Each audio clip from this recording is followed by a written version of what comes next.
하나님의 말씀 보시겠습니다. 오늘 우리에게 주신 하나님의 말씀은 레위기 19장 1절부터 18절까지의 말씀입니다. 레위기 19장 1절에서 18절 말씀입니다. 제가 하나님의 말씀을 봉독합니다. 여호와께서 모세에게 말씀하여 이르시되 너는 이스라엘 자손의 온 회중에게 말하여 이르라. 너희는 거룩하라. 이는 나 여호와 너희 하나님이 거룩함이니라. 너희 각 사람은 부모를 경외하고 나의 안식일을 지키라.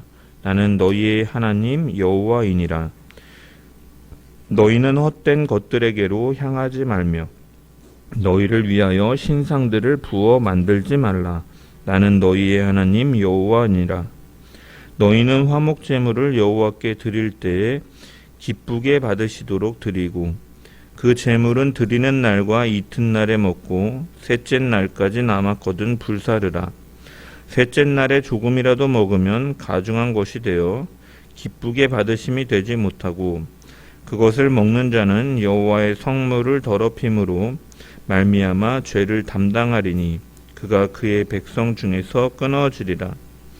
너희가 너희의 땅에서 곡식을 거둘 때에 너는 밤 모퉁이까지도 다 거두지 말고 내 떨어진 이삭도 줍지 말며 내 포도원의 열매를 다 따지 말며 내 포도원에 떨어진 열매도 줍지 말고 가난한 사람과 거류민을 위하여 버려두라. 나는 너희의 하나님 여호와이니라. 너희는 도둑질하지 말며 속이지 말며 서로 거짓말하지 말며 너희는 내 이름으로 거짓 맹세함으로 내 하나님의 이름을 욕되게 하지 말라. 나는 여호와니라.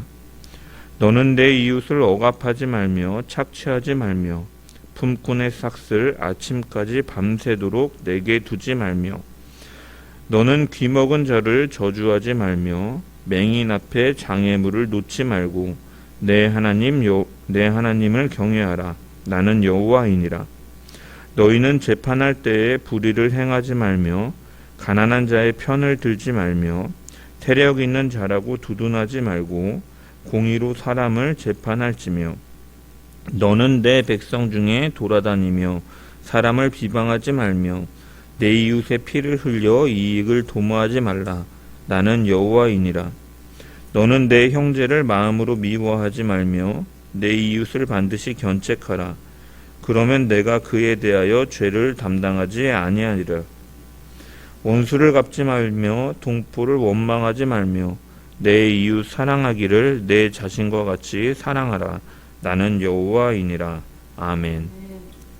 말씀을 통한 주의 은혜와 평강이 모인 모든 자들 가운데 넘치기를 축원합니다. 레위기 18장부터 20장까지는 지난주에 말씀드렸던 것처럼 11장부터 15장까지의 정결법과 평행을 이루면서 하나님의 백성의 정결한, 성결한 삶을 다루고 있습니다. 앞선 11장부터 15장까지가 이제 환경과 신체의 영역에서 이제 정결함과 부정의 문제를 다루는 것으로 이제 생명과 죽음이라는 두 기준 속에서 이제 제의적인 정함과 부정함을 나누는 의식적 정결법이었다면 이에 반해서 18장부터 20장까지는 이제 실질적인 삶과 연결돼서 성결 유지 부분으로 이제 금지된 여러 가지 성관계의 유형이라든지 아니면 이제 19장의 이제 사회적인 강령들로 이루어져 있는 것이죠. 그래서 이 19장은 이 하나님의 거룩함을 반영하는 삶이 무엇인가? 그래서 그것을 이제 종교적인 차원에서의 의무, 윤리적인 차원에서의 의무, 그리고 일상생활과 관련된 세부적인 규례들로 이제 말씀하고 있는 거죠. 그래서 이 다양한 규례들은 인간의 모든 분야가 하나님의 법에 따라 지배돼야 한다는 사실을 보여줍니다. 우리는 예수 그리스도를 구주로 믿게 되면 삶이 변화가 따르게 됩니다. 왜냐하면 예수님을 통하여 신분이 변화되었기 때문입니다. 그리고 그렇다면 그 변화된 삶이라는 것은 무엇이냐? 바로 한마디로 요약하면 거룩함을 추구하며 사는 삶이라고 할 수 있습니다. 이것을 이제 신학적인 용어로 성화라고 하는 것이죠. 예수님을 구주로 믿는 사람은 그 순간부터 평생을 거룩함을 추구하며 살아가야 된다는 거예요. 이전에는 죄와 사망의 노예 속에서 자신이 주인이 되어서 자신의 즐거움대로 마음대로 하나님으로부터 멀어지기를 원했고 자신의 정욕대로 살기를 바랬다면 이제는 예수님을 통하여 하나님과의 생명의 관계가 회복되었고 그 하나님과 함께 하기 때문에 그 거룩하신 하나님의 그 성품이 우리의 삶 가운데 나타나야 되는 것이죠. 그렇기 때문에 삶의 거룩함으로 추구하는 삶으로 변하게 되는 것입니다. 그렇다면 왜 예수 그리스도를 구주로 믿는 사람은 거룩함을 추구해야 되는가? 2절의 말씀을 보면 하나님께서는 너는 이스라엘 자손의 온 회중에게 말하여 이르라 너희는 거룩하라 이는 나 여호와 너희 하나님이 거룩함이니라 라고 말씀하셨습니다. 즉 우리가 거룩해야 되는 이유는 우리가 거룩한 삶을 추구해야 되는 이유는 바로 무엇이냐? 우리의 아버지가 되시고 우리의 주인이 되시는 하나님께서 거룩하시기 때문입니다. 그래서 이 거룩한이라는 히브리어 단어를 이제 카도시라는 말을 쓰는데 이 카도시는 신성하다, 구별되다, 이제 분리되다라는 뜻을 가진 단어입니다.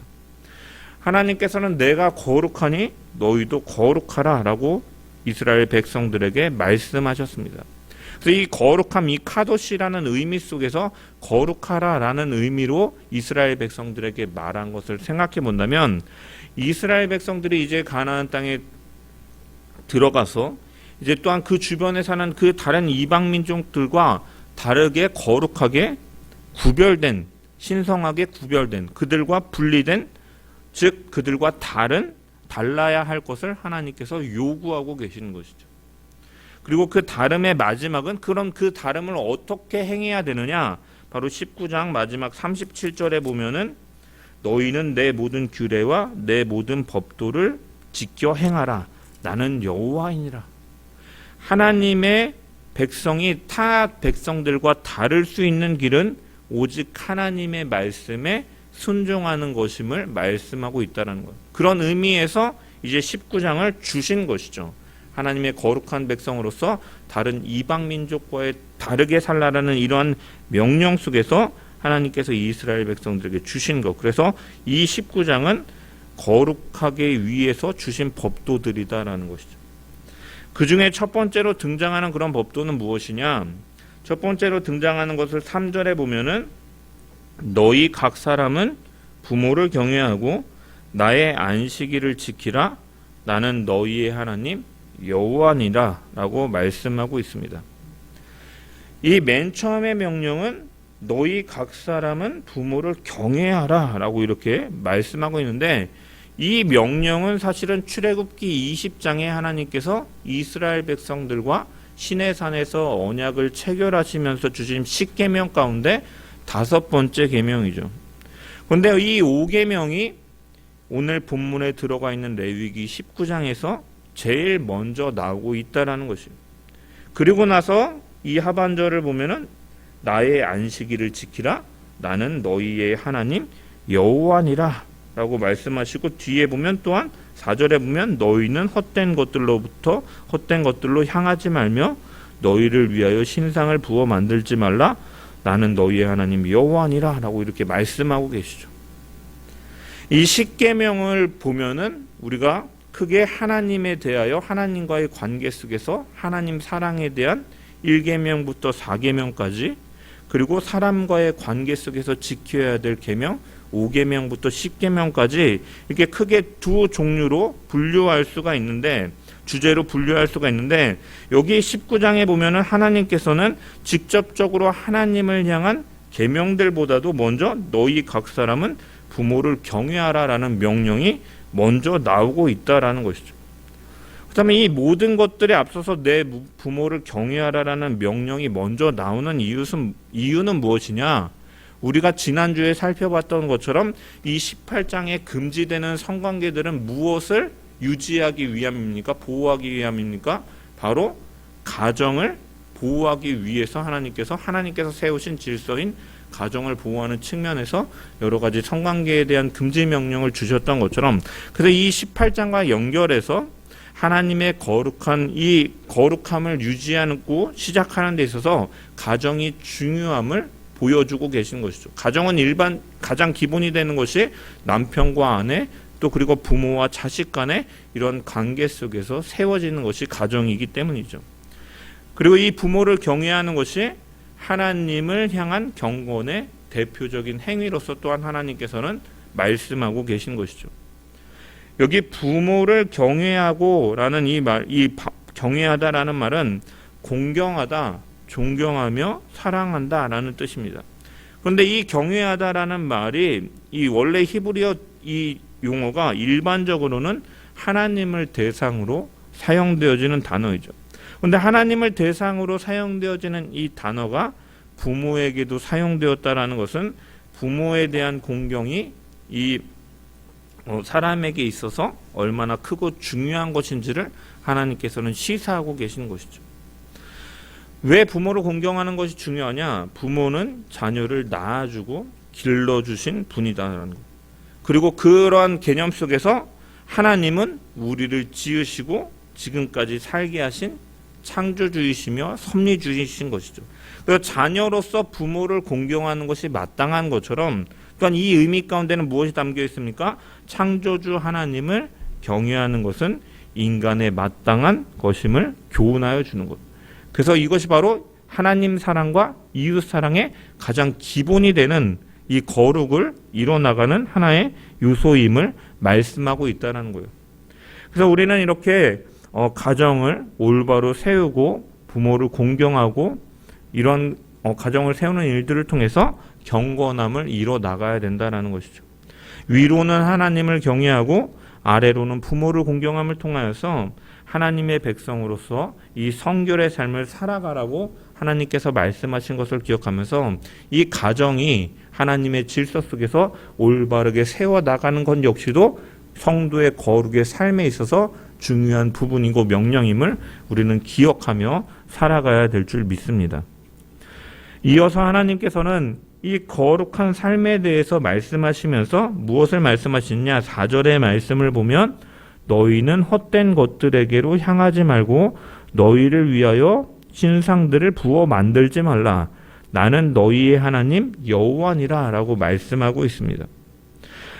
너희는 헛된 것들에게로 향하지 말라라는 것은 너는 나 외에 다른 신을 내게 두지 말라라고 말씀하시는 이 계명에 해당하고, 너희를 위하여 신상들을 부어 만들지 말라라는 것은 이제 우상을 만들지 말라는 제2계명에 해당하는 것이죠. 그래서 1계명과 2계명에 해당하는 명령입니다.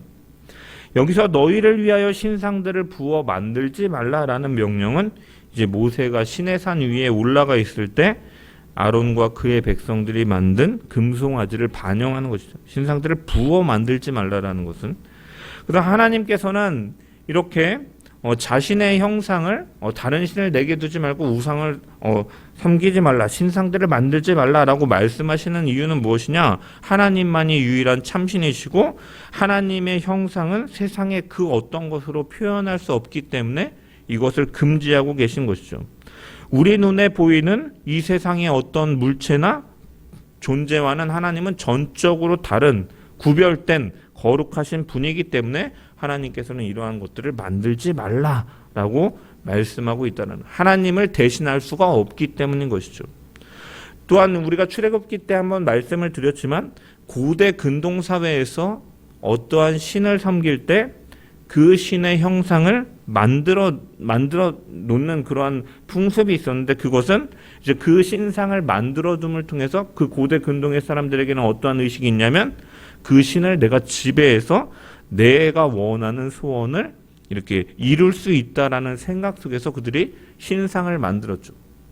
신전에다가 그들이 섬기는 신의 형상을 만들어 세우고 거기에다 제사를 드리고 소원을 강구하는 의식을 거행함을 통해서 자신의 소원을 이루고자 하는 그런 도구로서 신을 대했다라는 거예요.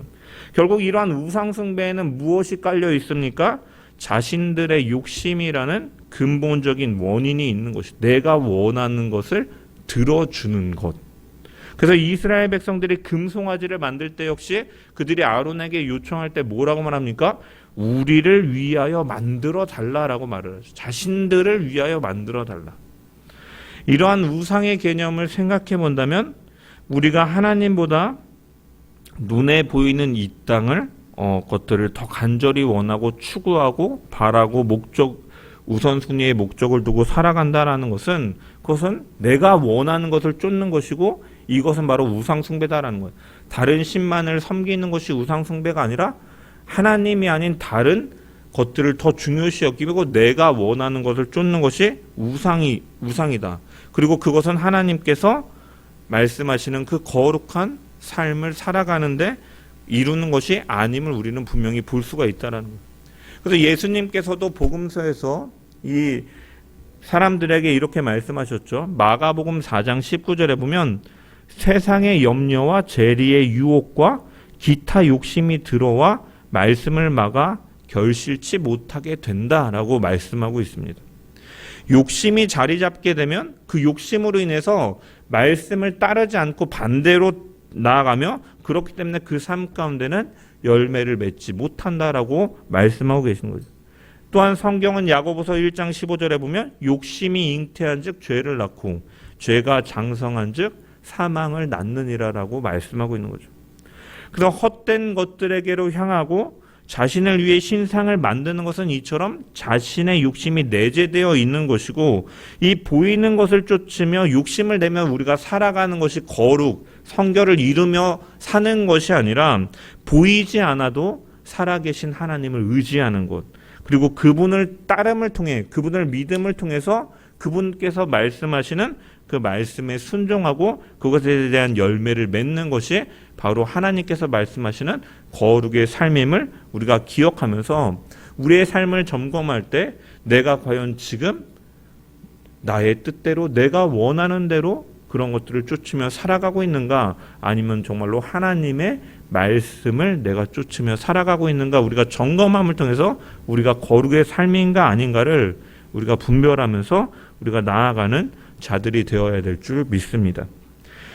이어지는 5절부터 8절의 말씀은 약간은 조금 이렇게 성결에 대해서 거룩에 대해 말하고 있는 부분이 나오다가 갑자기 이제 생뚱맞게 이 화목제물에 대한 규례가 다시 한번 나오는 것을 보게 됩니다. 왜 백성의 거룩한 삶, 성결에 대해서 말하는 부분에서 왜 화목제 먹는 규정을 다시 한번 언급하고 있는 것인가?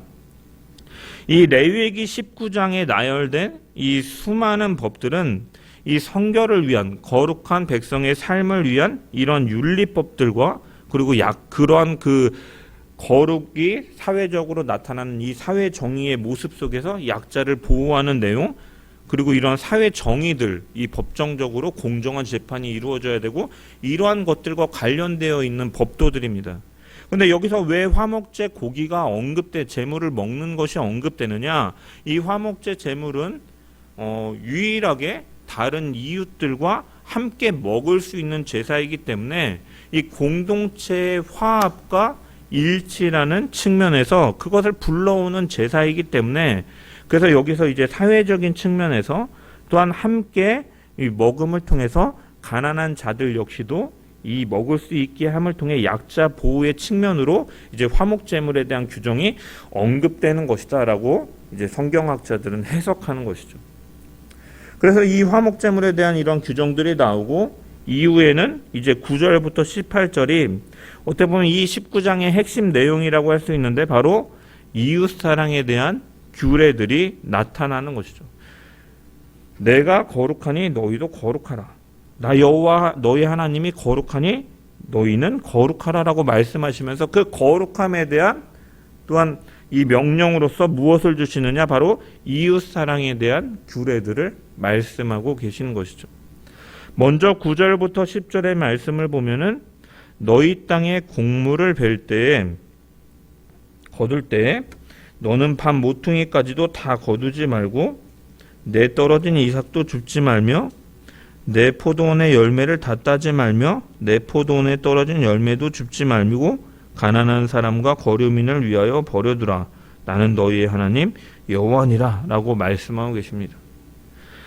하나님께서는 가난한 자들과 그 나라의 법적인 보호를 받지 못하는 이 거류민, 타국인들을 위해서 이 곡물을 추수할 때 다 거두지도 말고 모퉁이의 일정한 부분을 남기고 떨어진 이삭도 줍지 말고 포도원의 포도도 다 따지 말고 떨어진 과일도 줍지 말라라고 이렇게 말씀하시는데, 이것은 이렇게 함을 통해서 가난한 자들이나 그런 법의 보호를 받지 못하는 그 거류민들, 타국인들을 먹을 수 있도록 보호하시기 위해서 하나님께서는 이렇게 명령하고 계신 것이죠. 그래서 우리는 이 일이 실제적으로 어떻게 일어났는가, 이스라엘 사회 속에서 어떻게 일어났는가, 우리가 대표적으로 볼 수 있는 것이 바로 사사시대 때 이제 이 언급되어 있는 이 룻기서를 통해서 우리가 이것을 알 수가 있죠. 이 나오미와 이 남편 엘리멜렉이 이제 이방 나라 모압으로 갔다가 이제 그곳에서 남편과 두 아들 나오미는 잃어버리죠. 그들이 다 죽고 이제 재산도 잃고 이제 고향으로 돌아오게 되는데 그의 곁에는 그 오직 며느리였던 이 룻만이 그의 곁에 있는 것이죠. 나오미와 룻은 이제 주변에 도움이 없이는 살아갈 수 없는 사람들이었기 때문에 이제 룻은 어떠한 일을 합니까? 추수하는 밭에 이삭을 줍기 위해서 그가 나아가죠. 그리고 하나님께서는 그를 보아스의 밭으로 인도해서 이제 많은 이삭을 줍게 하고, 보아스는 또한 그를 위해서 이제 평소보다 더 많은 이삭을 남겨주어서 먹게 하였습니다. 하나님은 이것을 선하게 여기셨기 때문에 이 보아스를 통하여서 하나님께서는 이제 예수 그리스도의 혈통의 계보에 이 룻과 이 보아스를 올려주시는 거죠. 보아스가 이제 다윗의 증조부인 오벳을 낳게 하고 그리스도의 조상이 되게 하시는 것이죠. 이것은 보아스가 하나님의 이 계명에 순종하여 밭의 일부를 가난한 자들에게 남겨주는 이 거룩한 자였기 때문에 하나님께서 그에게 복을 주시는 것이죠. 이처럼 밭의 추수를 전부를 추수하지 않고 일부를 남겨두거나 과실을 남겨두는 것은 가난한 자들을 생각하라라는 의미인 거예요. 가난한 자들을 생각하고 그들을 보호하고 그들을 구제하는 것이 바로 거룩한 하나님의 백성의 삶임을 말씀하고 계시다는 거예요. 오늘날 그렇다면 이 규례가 우리에게 어떻게 적용될 수 있느냐?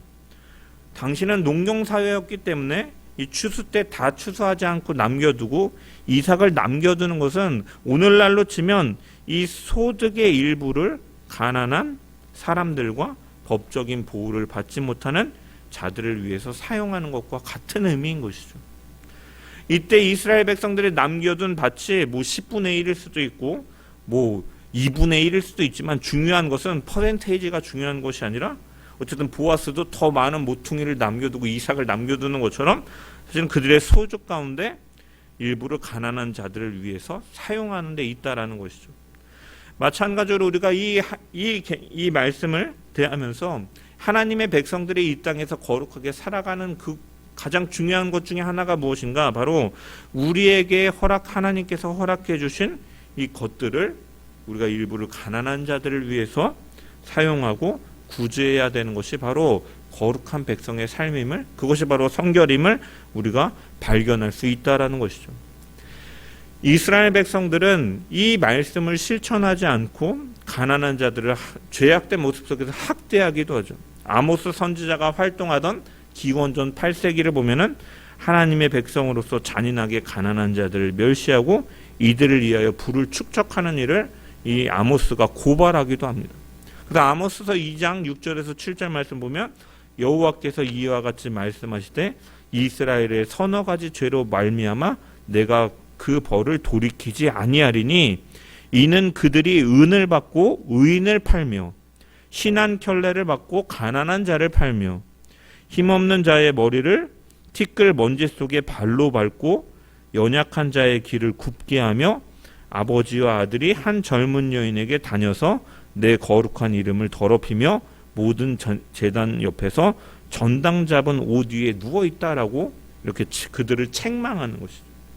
이스라엘 백성들은 당시에 가장 작은 가격에 해당하는 신 한 켤레의 값을 받고 가난한 자들을 노예로 팔기도 하고 가난한 자들의 머리에 있는 작은 티끌까지도 탐내어 억압하며 착취하고 이것을 하나님께서 죄로 여기고 계시는 것이고 거룩하지 못한 것으로 여기고 계신 것이죠. 이스라엘 백성들이 이 가난한 자를 배려하고 약자를 보호하라는 이 하나님의 말씀에 순종하지 아니한 것이 이것이 그들의 죄고 거룩하지 못하다라고 말씀하시고 하나님은 이들의 모습을 악함으로 여기셨으며 그들이 가지고 있는 것까지 빼앗고 그들이 처참한 최후를 맞이하게 되는 것이죠. 돈이 우상인 사람은 가난한 자들이나 어려움에 처해 있는 사람을 절대로 도울 수가 없습니다. 이 많이 있던 적게 있던 그 사람이 돈을 가장 중요시 여기고 그것이 우상이 되어버리면 그것으로는 절대 사람들을 아무리 많은 재산을 가지고 있어도 도울 수가 없는 것이죠.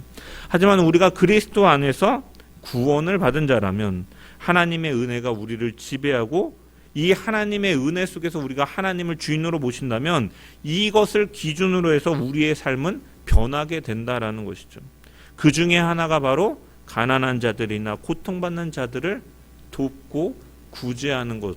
그것이 바로 우리가 거룩한 은혜를 받은 자의 거룩한 그 열매로 나타나는 것이죠.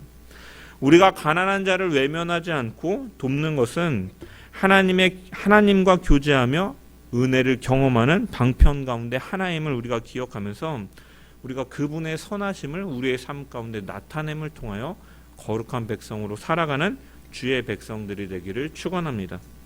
이어서 하나님께서는 이제 정직에 대해서 말씀하십니다. 11절부터 12절에 보면 너희는 도둑질하지 말며 속이지 말며 서로 거짓말하지 말며 너희는 내 이름으로 거짓 맹세함으로 내 하나님의 이름을 욕되게 하지 말라 나는 여호와니라 라고 말씀하고 있습니다.